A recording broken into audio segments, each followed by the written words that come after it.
لیکن ہمارے ان قوانین کے اغراض و مقاصد کو واضح کیا گیا ہے، اور اس میں کہا گیا ہے کہ اقوام متحدہ کے عالمی ایجنڈے کی بنیاد پر ہم یہ قانون پاس کر رہے ہیں۔ اسی کا نام غلامی ہے۔ اب وہ دور ختم ہو گیا کہ دنیا کو آپ قانونی بنا دیں، لیکن ترقی پذیر اور پسماندہ ممالک کو غلام بنانے کے لیے عالمی سطح کے ادارے اور عالمی سطح کے معاہدات سیاسی حوالے سے، دفاعی حوالے سے، اقتصادی حوالے سے وہ ہمیں اس طرح غلام بنا رہی ہیں کہ اگر اقوام متحدہ انسانی حقوق کنونشن، عالمی عدالت انصاف، عالمی اقتصادی ادارے وہ کوئی پالیسی بنائیں، قانون بنائیں، تو ہمارے جیسے ممالک میں ہمارے اپنے ملک کا آئین اور قانون غیر مؤثر ہو جاتا ہے، اور ان کا قانون اور فیصلہ ہم پر لاگو ہوتا ہے۔ اسی کا نام غلامی ہے، جو قانونی کے ختم ہونے کے بعد برقرار رکھا گیا ہے عالمی سطح پر، اور پاکستان کے حکمران بڑی خوشی سے اس غلامی کو قبول کرنے کے لیے تیار ہوئے۔ ہماری تو بغاوت غلامی، ہم نے تو بر صغیر میں 300 سال تک غلامی کے خلاف جنگ لڑی ہے، قربانیاں دی ہیں۔ کسی قیمت پر بھی اس طرح کی قانون سازی کو قبول نہیں کیا جا سکتا۔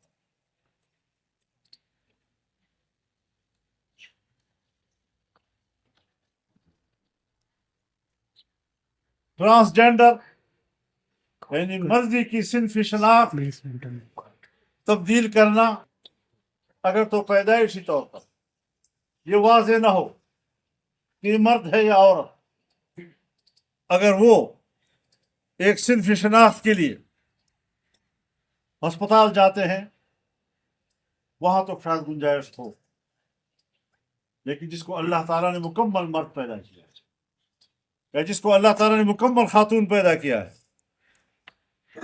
کیا جواز ہے کہ ہم صرف مغرب کی تقلید میں شاید وہاں بھی ان کو اتنی آزادی نہ ہو جو آزادی ہم نے اسلامی جمہوریہ پاکستان میں لی ہے۔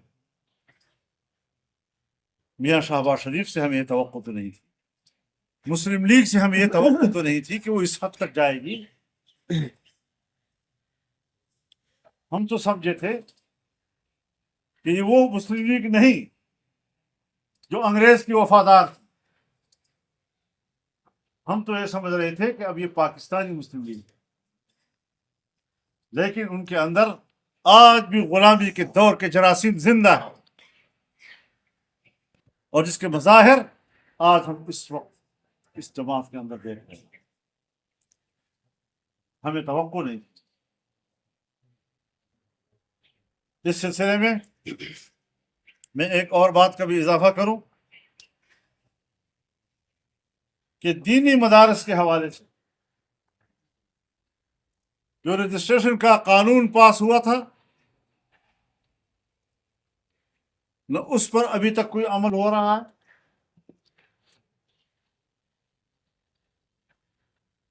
اسلامی نظریاتی کونسل کے سفارشات کو زیر بحث لانے کے لیے اس کو پارلیمنٹ میں پیش کرنا 1 سال ہو گیا ہے، ایک سفارش بھی آج تک زیر بحث نہیں لائی گئی۔ یعنی عمل درآمد یا ہے نہیں، یا نیت اور ارادے اس کے برعکس ہیں۔ وہ دینی مدارس کے ساتھ بھی اور اس کے ساتھ اس کے حوالے سے ہونے والے قانون سازی کے ساتھ بھی اور اپنے کیے ہوئے قانون سازی کے ساتھ بھی منافقت کر رہے ہیں، اور وہ اسلامی نظریاتی کونسل کے سفارشات کے ساتھ بھی منافقت کر رہے ہیں۔ ان کو سیدھے راہ لینی چاہیے۔ حکمران پر آئین کی پیروی بہت لازم ہے، عام شہری سے غلطی ہو جاتی ہے، لیکن حکمران وہ اپنے آپ کو قانون و آئین سے ماورا نہ سمجھے۔ ہم اس سلسلے میں اتحاد مدارس دینیہ، وفاق المدارس العربیہ اور تمام مکاتب فکر سے رابطہ کر رہے ہیں اور انشاءاللہ پورے ملک میں سیمینار منعقد کیے جائیں گے. ایک احتجاجی سلسلہ اس حوالے سے شروع کیا جائے گا اور اس کا شیڈول ان کی مشاورت کے بعد طے کر دیا جائے گا. تو یہ ہمارا ان حالات پر مولانا صاحب آپ کے 27ویں مولانا صاحب ایک سوال نہیں ہے مولانا صاحب جو آپ نے باری باری اگر بات کریں گے تو سب کی ہو جائے گی. اس وقت جے یو آئی دوبارہ اس پوائنٹ پہ آ گئی ہے کہ تمام دینی سیاسی جماعتوں کو اکٹھا کرے اور تمام ساتھ مل کر ایک یہ میں نے اپنی رائے نہیں دی آپ کو. رائے ہے اور میرے خیال میں اس کو سوال جواب میں گڑبڑ نہیں کرنا چاہیے. اس کو اسی طریقے سے پبلک کر لینا چاہیے جس طریقے سے میں نے آپ کی خدمت میں عرض کی. مولانا صاحب 27ویں آئینی ترمیم میں مولانا صاحب 29 تاریخ مطلب نوٹیفیکیشن کی بھی بات ہو رہی ہے field marshal chief of army staff کی. کیا مرکزی مجلس شورا میں اسی چیز پہ بھی بات ہوئی ہے؟ کیا نوٹیفیکیشن جاری کرنا چاہیے یا مطلب مزید 5 سال ملنے چاہیے؟ حضرت جس چیز کو ایک خاص شخص کے لیے مراعات کہا جائے اور زمرے میں تصور کیا جائے اس سے ملک کو محفوظ رکھنا چاہیے. ہم اپنی فوج کے احترام کرتے ہیں. حافظ صاحب ہمارے لیے محترم ہیں. ہندوستان کے مقابلے میں انہوں نے بھرپور کردار ادا کیا ہے. ہمیں ان کی کارکردگی سے کوئی جھگڑا نہیں ہے، لیکن ملک کے اندر ایسی نئی روایات نہ ڈالی جائیں کہ جس میں تفریق آئے شہریوں کے درمیان اور قانون کی نظر میں ایک اور طرح اور دوسرا اور طرح نظر. مولانا صاحب 27ویں آئینی ترمیم 27ویں آئینی ترمیم پاس ہوئی اس پہ آپ نے تنقید کی، لیکن اسی ترمیم کو پاس کرنے کے لیے ایک سینیٹر آپ کی پارٹی کے انہوں نے ووٹ دیا اور ہمیں نکال دیا اسے. ختم.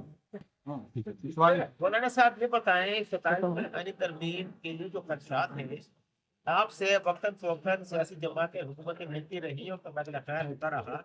آپ نے مجلس سے قبل اس پر کوئی جملہ نہیں رہا.